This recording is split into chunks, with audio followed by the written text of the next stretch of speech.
Quando a força da maldade ronda aqui, quando a sombra da tristeza cai em mim, quando chegam as batalhas que atormentam o coração, eu me lembro que tu és minha proteção.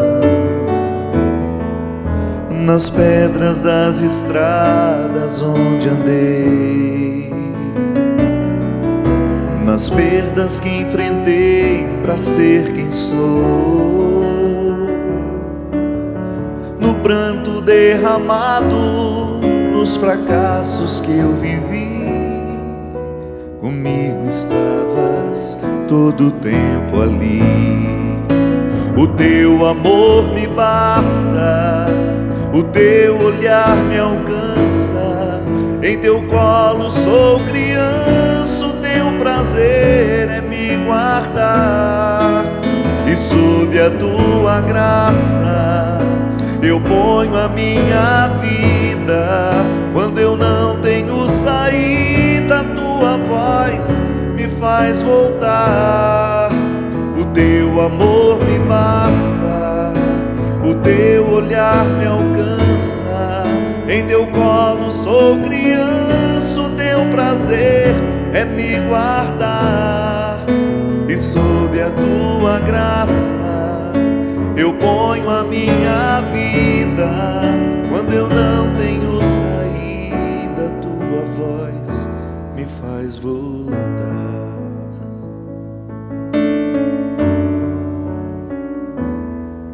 Nas pedras das estradas onde andei, nas perdas que enfrentei pra ser quem sou, no pranto derramado, nos fracassos que eu vivi, comigo estavas todo o tempo ali. O teu amor me basta, o teu olhar me alcança, em teu colo sou criança, o teu prazer é me guardar. E sob a tua graça eu ponho a minha vida. Quando eu não tenho saída, tua voz me faz voltar. O teu amor me basta, o teu olhar me alcança, em teu colo sou criança, o teu prazer é me guardar. E sob a tua graça eu ponho a minha vida. Quando eu não tenho saída, tua voz me faz voltar.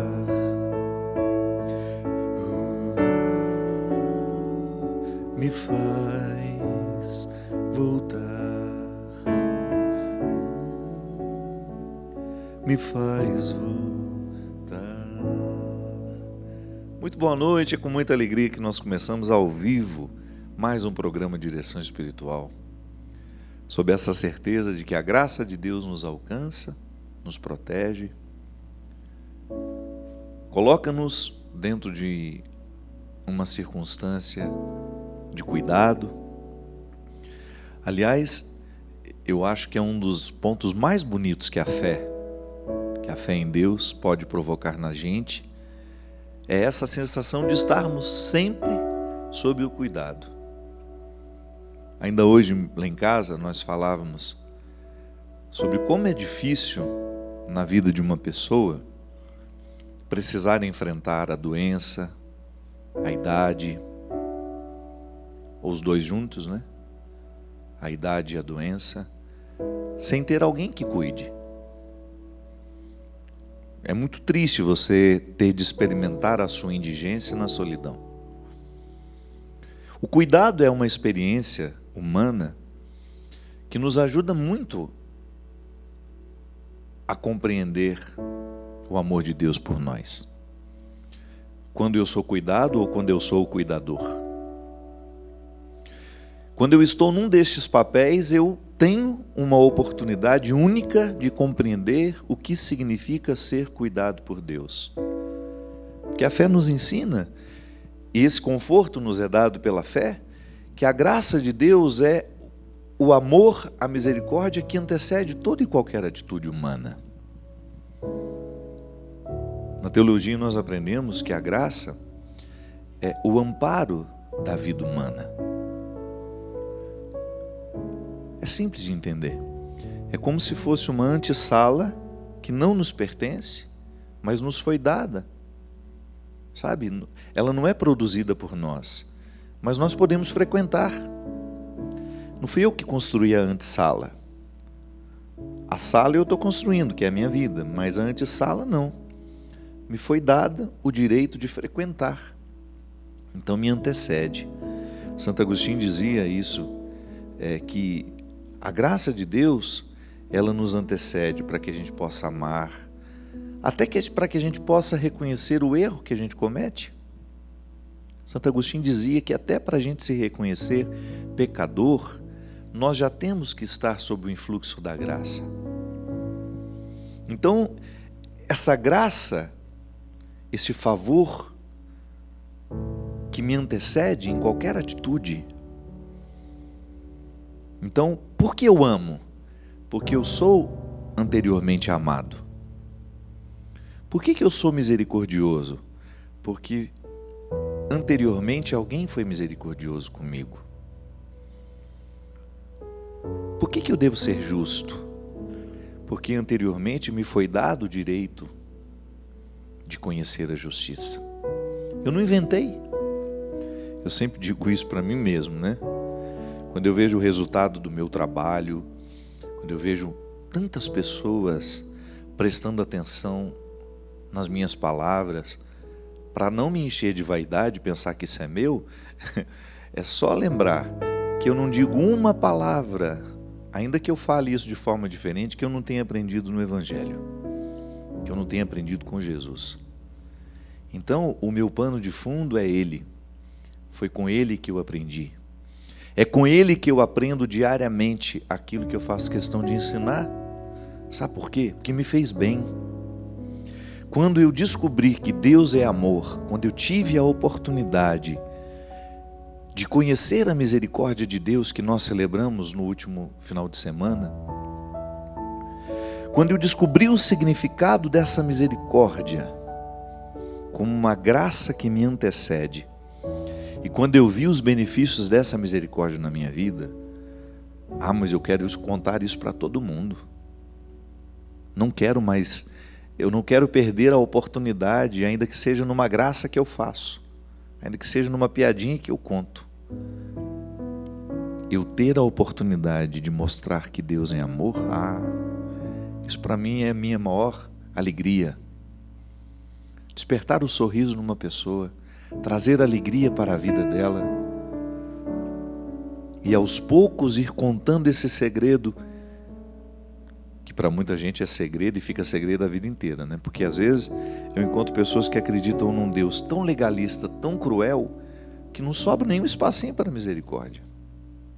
Não é esse Deus que nós acreditamos. Não é o Deus que Jesus nos revela. Pode até ser o Deus que está em algumas passagens do Antigo Testamento, mas não se esqueça que você é um filho do Novo Testamento. Você é um filho da graça. A graça de Deus que lhe antecedeu em tudo.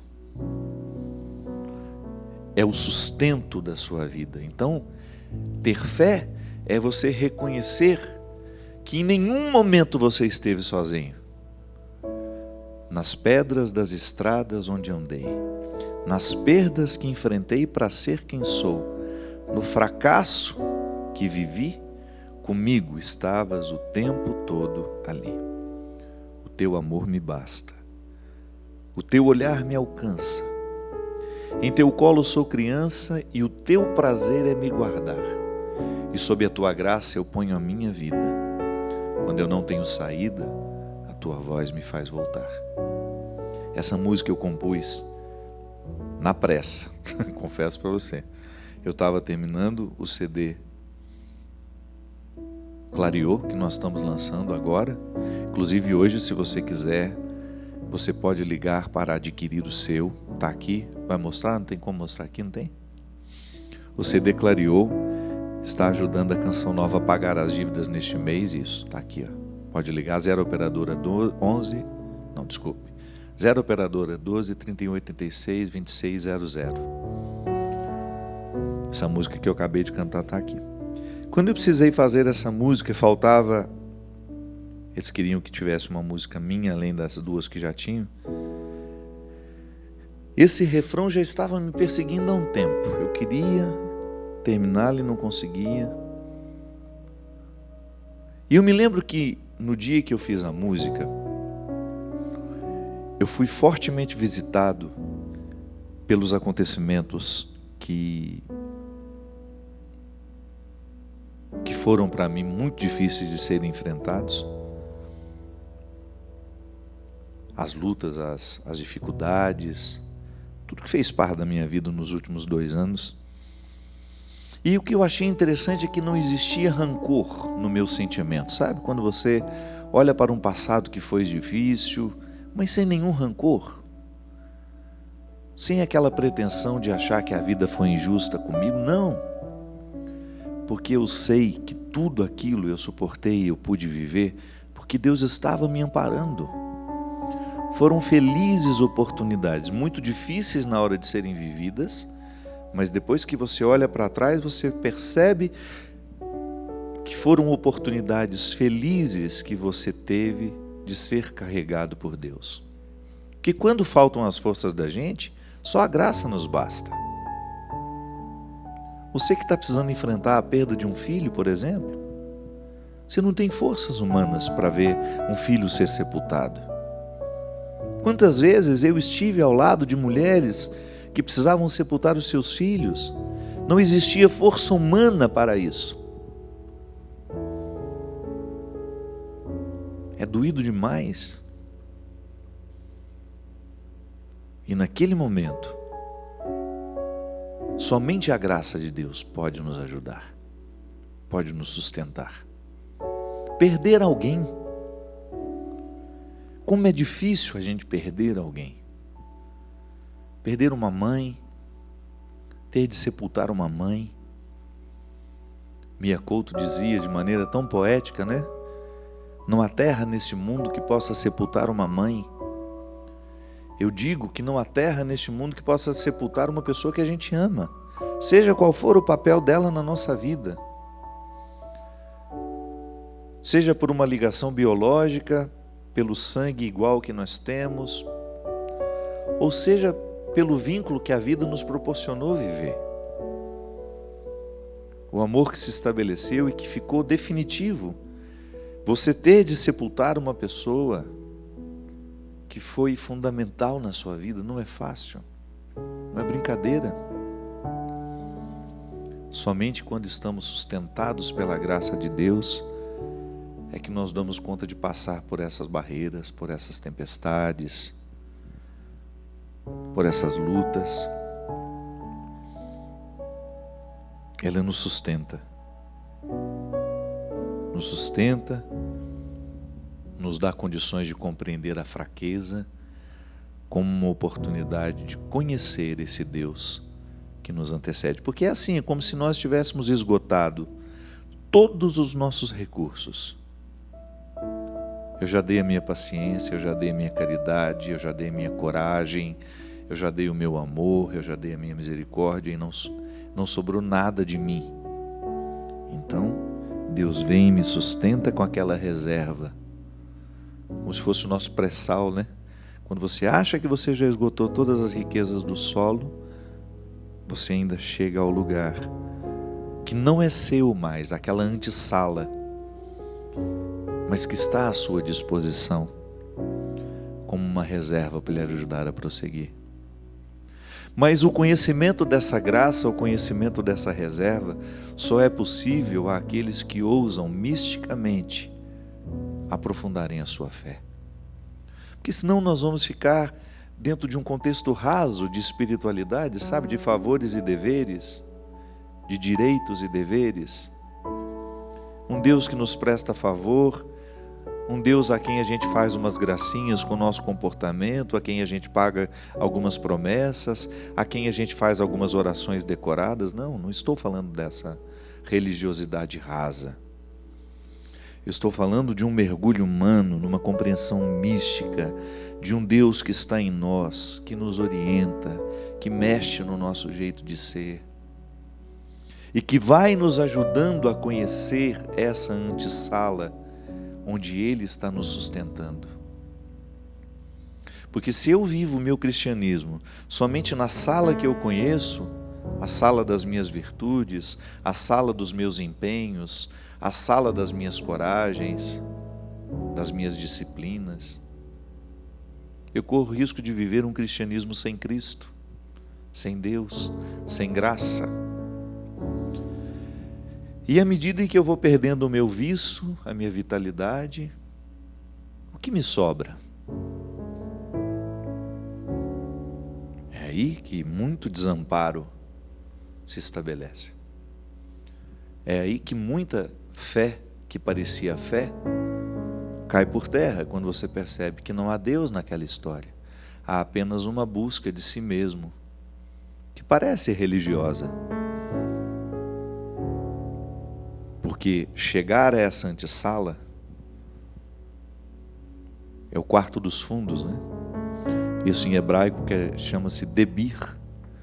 O debir, na cultura hebraica, era o quarto dos fundos da casa, o quarto sem luz, o quarto mais difícil de se chegar.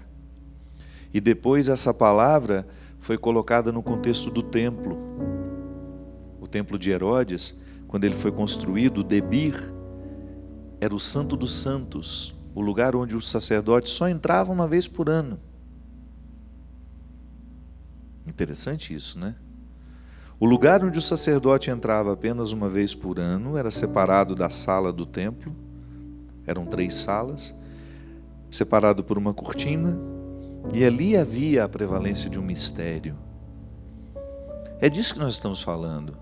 A nossa espiritualidade precisa nos levar ao debir. Precisa nos fazer chegar a esse lugar reservado, onde só cabe você e Deus. É lá neste lugar que você aprende a teologia da graça. Não academicamente como eu pude aprender.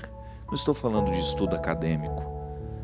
Mas de você compreender na prática da fé o que significa ser sustentado por Deus. Porque essa frase é usada tantas vezes, mas quem de fato sentiu isso? Vamos deixar de hipocrisia. Quem de fato sentiu que depois de não haver mais forças humanas, você experimentou uma força que não era sua, que te segurou, como o diácono Nelson Correia canta tão verdadeiramente, quem me segurou foi Deus. Sim, chegar à verdade dessa expressão, e não apenas a repetição, que Deus me sustente na hora da minha dor, tá? É bonito dizer isso. Mas isso só vai acontecer se a minha espiritualidade for aprofundada e eu viver um caminho em Deus que me faça visitar pelo menos de vez em quando esse debir, esse santo dos santos. Porque uma religião que não me coloque a sós com Deus, ela pode ser muitas vezes uma prática social, um compromisso de domingo, vou à missa, volto para casa, e ainda não sou capaz de viver os benefícios da minha fé, que é justamente acreditar que há um Deus que me antecede, que chegou antes de mim, que fez por mim. Eu acho bonitinho porque eu tenho uma equipe de trabalho que me ensina humanamente o que significa também isso. Graças a Deus, tenho uma equipe a mesma equipe há muitos anos. Nós já somos irmãos de estrada, né? E eu acho tão delicado da parte deles, é claro, são todos remunerados por isso, mas eu estou falando é do amor que transborda. Eu não estou falando do fruto da remuneração, não é só competência. é amor. Quando chegam antes de mim para preparar por mim, para que quando eu for exercer o meu ministério esteja tudo de acordo, sabe? A equipe que prepara o som, que prepara o palco, que prepara o cenário, que prepara o lugar que eu vou esperar. Quantas pessoas realizam com carinho, às vezes um camarim, pessoas que eu nunca vi na minha vida, daquela comunidade que está me recebendo. Você vê os detalhes do carinho nas pequenas coisas. Alguém fez por mim antes de eu chegar. A fé é isso, minha gente. A fé na graça é isso. Deus fez por mim antes de eu chegar. E aí eu vou numa confiança de que eu ter feito a minha parte, claro, eu faço a minha parte. A graça de Deus não dispensa a minha atitude, mas eu vou confiante que Deus está comigo. E é por isso que nesses últimos anos da minha vida, eu tenho encarado, inclusive, às vezes vira até piada para os meus, para aqueles que estão do meu lado, e quando eu vou e o negócio deu errado, eu, antes de ficar nervoso, falo, foi um livramento. Não era para ser. Porque antes eu me irritava de um jeito que vocês não imaginam. Então hoje, às vezes, até as pessoas que são próximas a mim fazem piada um pouco disso, né? Mas é verdade, eu acredito mesmo nisso. Se eu fiz um esforço para chegar lá, para acontecer, não aconteceu, então não era para ser. Deus não queria que fosse assim. A mim é um conforto espiritual, me livra da ira, me livra de muitas vezes querer ter o controle de tudo, sabe? E aí eu me sinto cuidado por Deus. Não era para ir nessa hora, porque Deus preparou uma hora melhor para mim. Vai ser melhor ir amanhã. Às vezes eu estou naquela ânsia de ir embora para casa e não deu certo. A minha equipe tentou de tudo, não deu certo. Eu falo, então tá bom. É livramento, não era para ir. Me sinto cuidado por Deus, faço a minha parte. Mas quando eu percebo que já não preciso fazer, porque já não depende mais dos meus esforços, é a hora de aguardar, de esperar, de sentir o carinho de Deus amparando você. Isso faz com que a gente viva uma experiência de Deus tão interessante, porque Deus deixa de ser uma troca de favores, uma instância onde nós trocamos favores. Não é assim que nós precisamos compreender, que nós devemos compreender a nossa espiritualidade. Deus não pode ser compreendido como alguém que está ali para nos conceder favores o tempo todo e a minha relação com Ele ser pautada nesse concedimento de favores. Não. Deus é um amor eterno que não muda de ideia. Então não preciso fazer promessa para agradá-lo. É muito mesquinho pensar que Deus vai fazer aquele milagre só porque eu fiz uma promessa, sabe? A nossa espiritualidade precisa amadurecer e pensar que o amor de Deus está sempre à nossa disposição. Ele não muda de ideia. Ele quer sim que você consiga o emprego. Ele quer sim que você tenha saúde. Deus não muda de ideia em relação àquilo que é bom para nós. Mas nem sempre nós conseguimos saber o que é bom para nós. Então a fé consiste em você permitir que depois de você ter feito todo o esforço para aquilo que você queria, você trabalhar com a possibilidade de que alguma coisa dê errado, porque não era isso que Deus queria exatamente para você. Não é sempre que o meu querer é o mesmo querer de Deus. Às vezes eu posso estar enganado. Ainda essa semana mesmo eu coloquei lá no meu Instagram.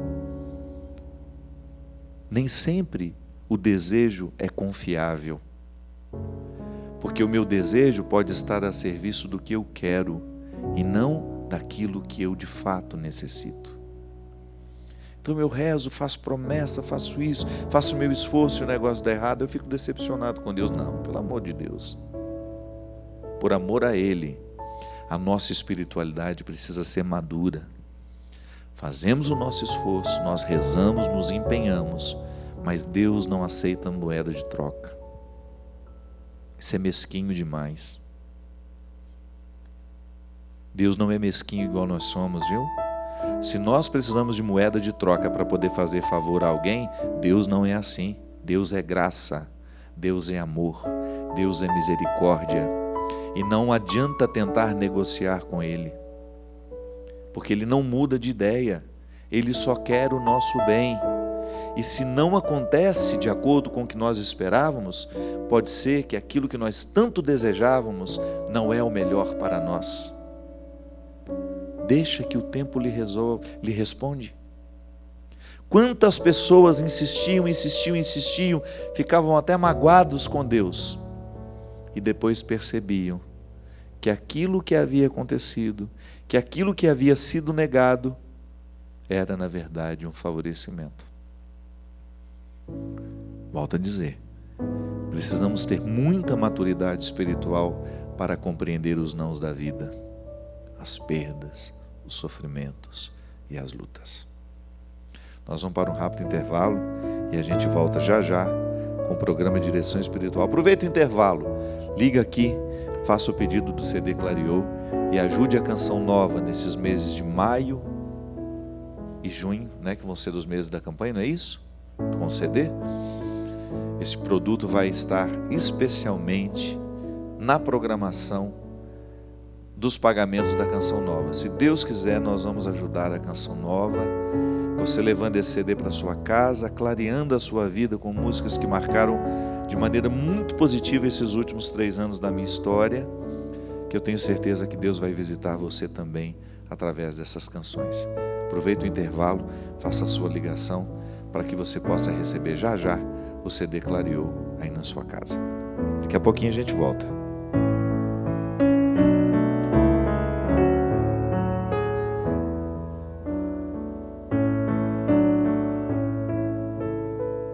Estamos de volta com o programa Direção Espiritual. Muito obrigado. Estava vendo aqui no intervalo a imagem do Monsenhor Jonas Abib abraçando a Dona Amélia. Eu tive a oportunidade de tê-la no lançamento do CD. Ela foi lá para receber o autógrafo. Dona Amélia que vai fazer 100 anos, agora dia 19 de dezembro. Quero mandar um grande abraço para ela, para a filha que a trouxe. E agradecer pelo testemunho. Ela ficou conversando comigo ali mais ou menos uns 5, 6 minutos, não foi? Ela não ficou do meu ladinho ali enquanto eu atendia as pessoas. E eu fiquei impressionado de ver a lucidez dessa criatura. Uma maneira tão bonita de ver a vida, me contou da história dela. E eu admiro cada vez mais as pessoas que não guardam rancores da vida, que estão reconciliadas com aquilo que sofreram. Da mesma forma como eu também fiquei muito comovido, vocês já me viram algumas vezes com um amigo meu chamado Montenegro.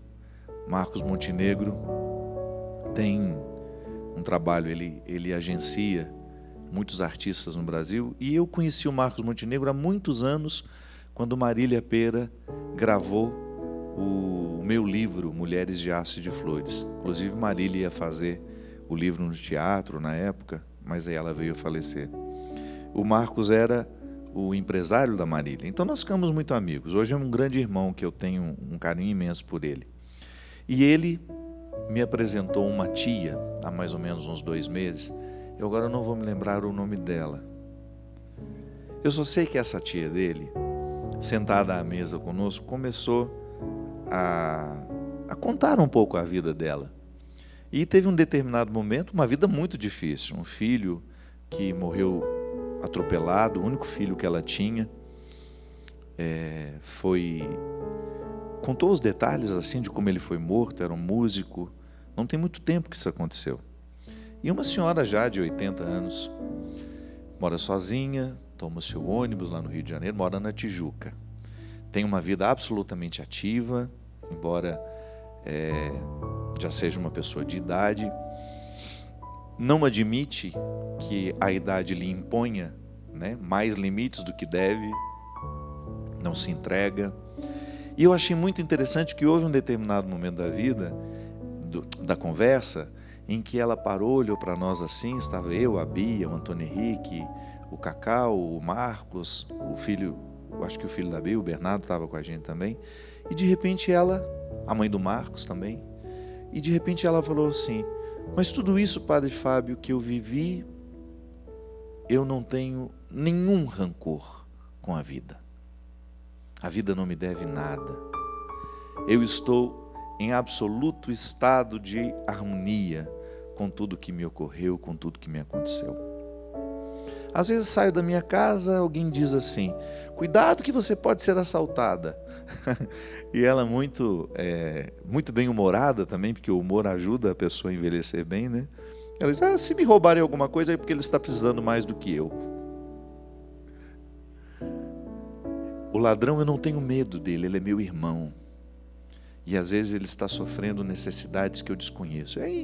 Enfim, uma maneira muito, muito delicada de ver o outro, de ver a vida.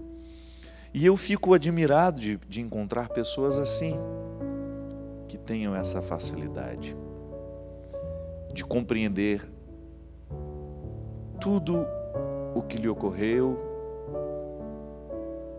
porque ela também tinha direito de ficar magoadinha com a vida, né?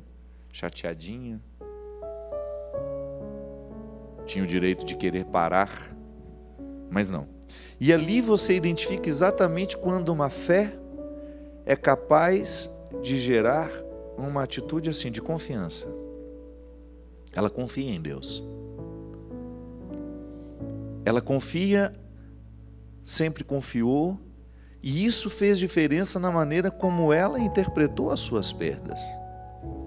Eu vi isso também muito na minha mãe. Eu me lembro que quando eu cheguei lá em Formiga, por ocasião da morte da minha irmã, para vocês terem uma ideia, o sofrimento que foi para nós quando a Heloísa morreu num acidente lá no Recife. Ela trabalhava em Belo Horizonte e morreu lá. Então, nós recebemos a notícia, ela morreu às 5 horas da manhã, foi o horário do acidente, ela estava chegando em Recife. Morreu nesse horário, nós passamos aquele dia todo, eu fui chegar lá em casa só à noite, porque eu morava em Terra Boa, encontrei minha mãe ali naquele momento, passamos a noite toda, esperamos o dia todo, a Heloísa foi chegar somente no outro dia, às 9 da manhã. Então foram 2 dias e meio de velório sem ela, aí um dia de velório com ela e no outro dia o sepultamento. Foi muito doloroso mesmo. Às vezes eu acho que os ritos de morte tornam ainda pior a morte, né? Não sei, eu acho que se não tivesse o velório a gente não sofreria tanto. Claro, sofreria, mas eu acho que o velório torna pior. Eu particularmente penso isso. E aí aquele rito doloroso, eu me lembro que a minha mãe não aceitou tomar nenhum comprimido para nada, para ficar mais calma, não. Aliás, ela estava assim, uma tristeza que não tinha fim. Mas nunca ouvi a minha mãe soltar uma palavra que pudesse ser de incompreensão, não. Sempre pedindo forças a Deus, agradecendo a Deus a filha que ela tinha tido durante aqueles 29 anos. E ela foi para mim um pouco não, ela foi muito, né? De tudo que depois eu fui compreender como uma forma sábia de perder. Se nós somos apegados demais, a perda será sempre mais dolorosa. E é impossível, não tem como você dizer, eu não me apego a um filho, eu não me apego a uma pessoa que eu amo. Não.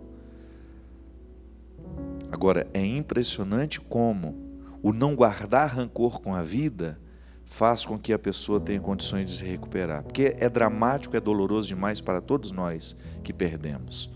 Agora, como nós vamos administrar o que perdemos é o que diferencia um ser humano dos outros. Foi nessa hora que a sabedoria da minha mãe, em não reter a Heloísa morta, em recrutar as forças na confiança, sabe? Em permitir que aquele cuidado de Deus com ela pudesse ali provocar os efeitos que provocam até hoje, né? Que ela perdeu mais uma filha, perdeu a Cida agora, e a experiência da Cida de perder a Cida agora, nesse momento em que ela está mais fragilizada, né? A minha mãe está muito mais fragilizada agora, fisicamente, emocionalmente, do que quando perdeu a Heloísa. A sabedoria não vai embora, sabe? É uma coisa impressionante.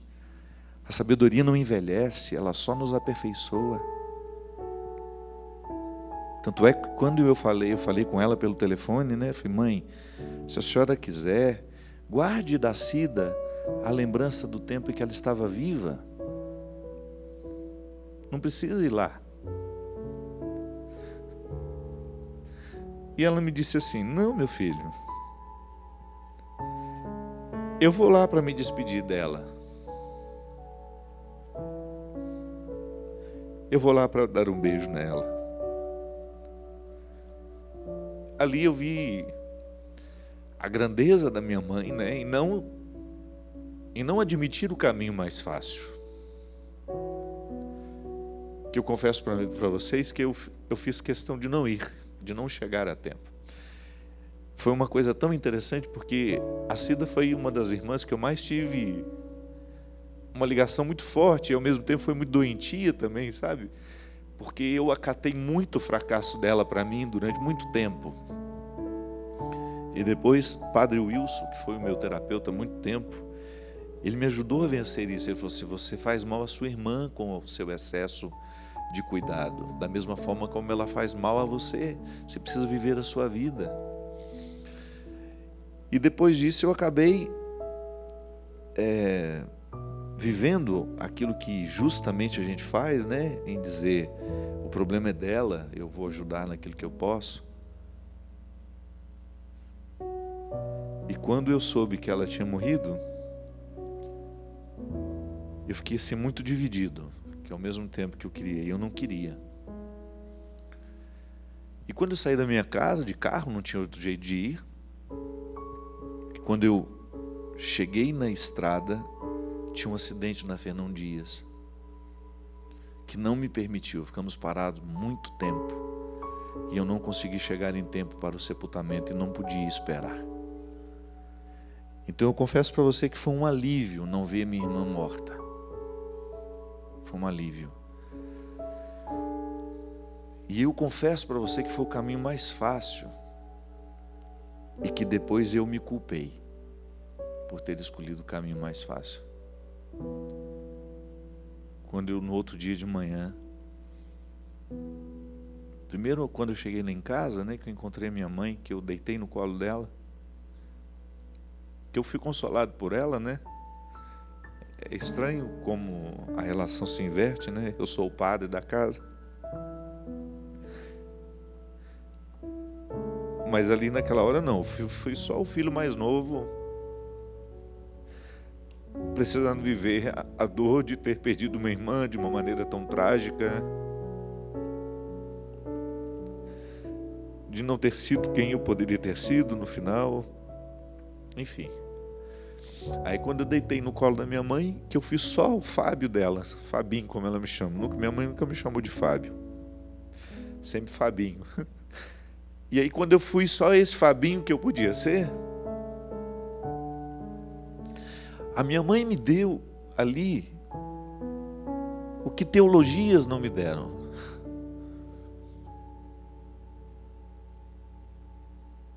Sabe quando você sorve o resultado da vida de alguém, como se fosse uma osmose mesmo, como se pudesse passar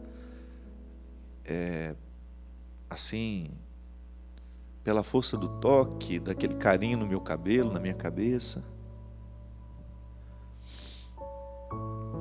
Um choro que parecia que nunca mais teria fim. Em nenhum momento ela falou assim, não chore, meu filho, não. Contrário, né? Ela dizia, chora mesmo, meu filho. Você não chegou em tempo, chore mesmo. Você amava muito sua irmã. E sabe quando você percebe que uma pessoa, ela se torna para você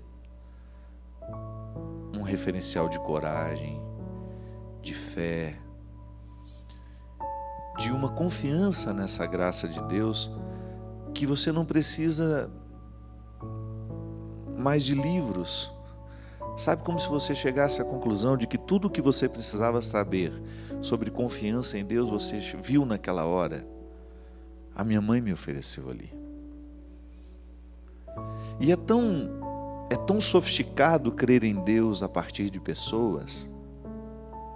Ah, padre, mas eu não posso colocar a minha confiança em pessoas. Eu não estou falando disso, não. Eu estou falando do testemunho que uma pessoa como eu, marcada pelos mesmos limites, pelas mesmas dificuldades, uma pessoa que pôde chegar no mais alto da montanha, que eu ainda não cheguei, uma pessoa que conseguiu recrutar valores, sabe, convicções que eu ainda não consegui, um ser humano que não teve nem 1% dos estudos que eu tive, que é capaz de me dar uma lição de vida no momento em que eu, ironicamente, me desloco da minha casa para prestar um apoio espiritual à minha mãe, achando que ela estaria fragilizadíssima, que ela estaria necessitada do filho padre. E de repente quem me oferece alma é ela, né? Quem me oferece sustento é ela. Ah, minha gente, isso nós não vamos entender nunca. Por que que uma pessoa consegue experimentar essa coragem? Quais as estradas que ela andou e eu não vi? Quais caminhos ela conseguiu conhecer sem que eu percebesse que ela estivesse conhecendo, mesmo andando ao lado dela o tempo todo? Quantos caminhos uma pessoa precisa percorrer para poder viver essa sabedoria? Quantos sofrimentos essa mulher precisou experimentar para que essa confiança em Deus fosse tão inabalável, a ponto de não questionar, a ponto de não se prender ao fato, sabe? Naquele momento em que todos nós nos perguntávamos tanto, por que que fez isso, por que que fez aquilo, o que foi que aconteceu, a ela não interessava. Não se prende às perguntas que não respondem.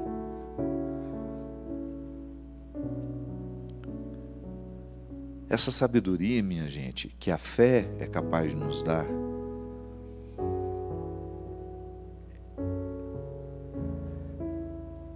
essa sabedoria que somente Deus pode nos conceder, é o que São Paulo fala aqui.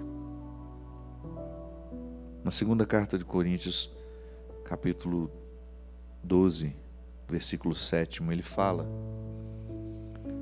para que a grandeza das revelações não me enchesse de orgulho, foi-me dado um espinho na carne, um anjo de Satanás para me esbofetear, a fim de que eu não me torne orgulhoso. A esse respeito, roguei 3 vezes ao Senhor que ficasse longe de mim, mas o Senhor disse-me: basta-te a minha graça, pois é na fraqueza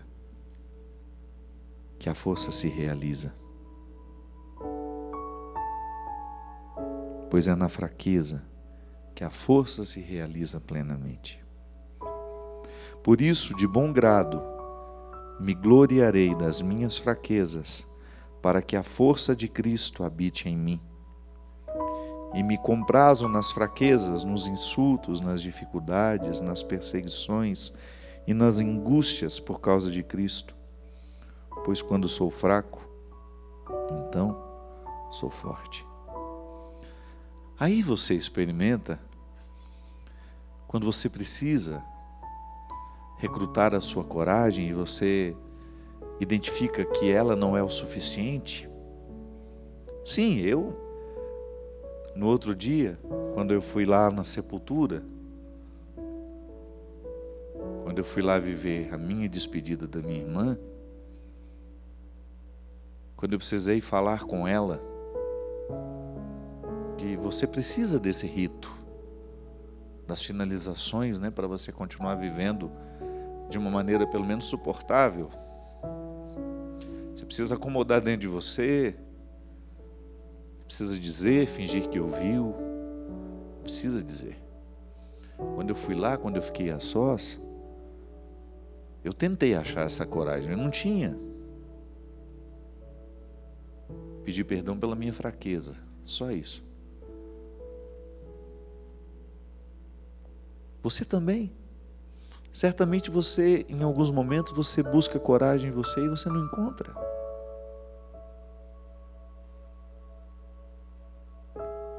É como um reservatório de águas que enfrentou um período escasso de chuvas, melhor, um período de chuvas escassas, né?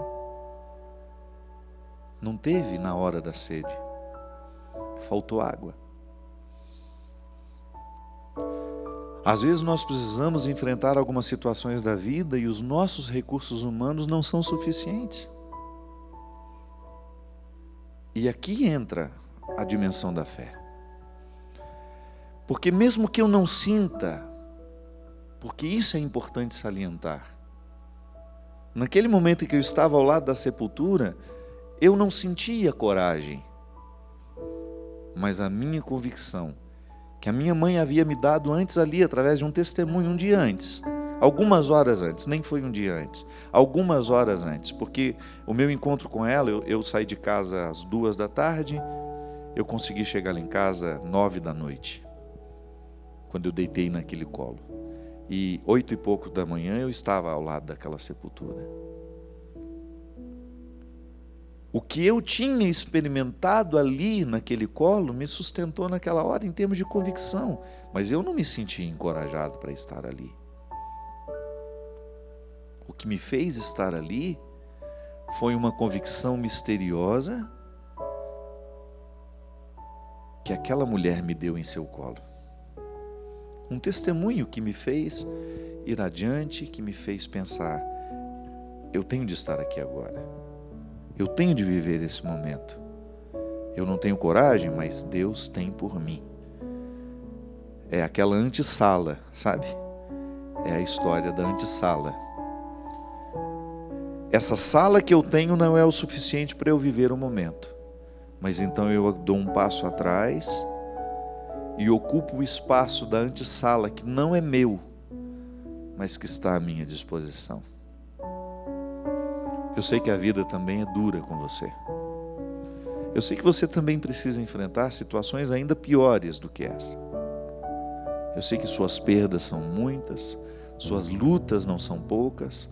Eu sei que você tem um coração ferido por muitos motivos, por traições, por desemprego, por dificuldades financeiras, por falta de dignidade, em tantas dimensões.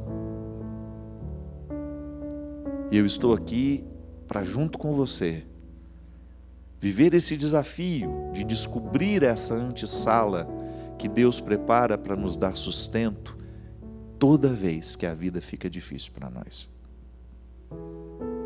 Eu estou aqui para lhe ajudar, e você me ajuda também, porque eu não estou pronto.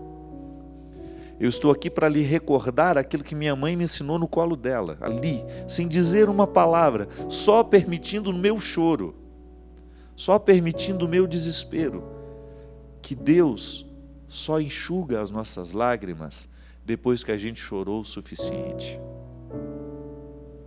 Deus não força o nosso consolo antes de estarmos consolados. Deus não nos pede para sermos corajosos antes de termos condições de ser. Por isso, se tiver de chorar, chora. Se tiver de pedir socorro, peça. Não viva uma fé que lhe coloque num contexto de mentiras. Não queira oferecer a Deus aquilo que você ainda não tem. Porque é justamente nesse momento em que você reconhece que não tem, que as portas da antessala lhe são abertas. Para que você entre, para que você descanse, para que você tenha a oportunidade de viver no colo de Deus, o mesmo que eu tive a oportunidade de viver no colo da minha mãe naquela noite. Não invente, não simule, seja só quem você é. E esse pouco que você é é o suficiente para você ter condições de iniciar um recomeço, um novo tempo. Porque esse pouco que você é, tão verdadeiro, tão sem hipocrisias, auxiliado por essa graça, é a fórmula que pode nos tornar grandes. Onde existir alguém honesto, verdadeiro, embasado pela graça de Deus, ali existe um grande ser humano em processo de vir a ser. Derrame sobre nós a bênção e a proteção do céu, do Deus Todo-Poderoso, Ele que é Pai, Filho e Espírito Santo. Amém. Até a semana que vem, se Deus quiser.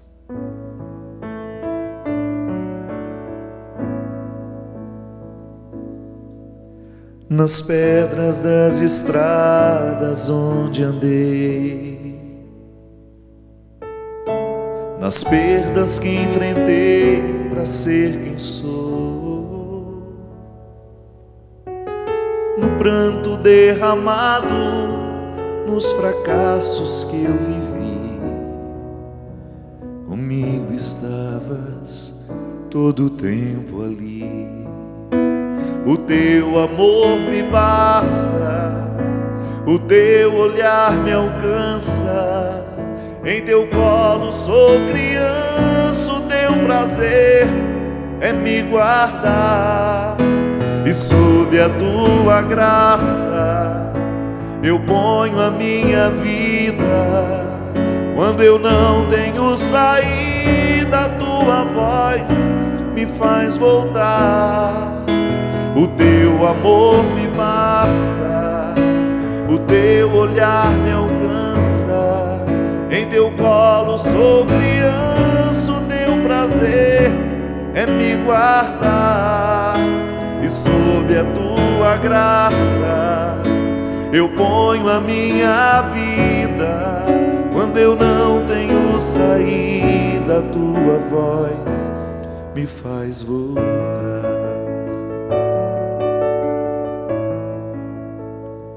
Me faz voltar.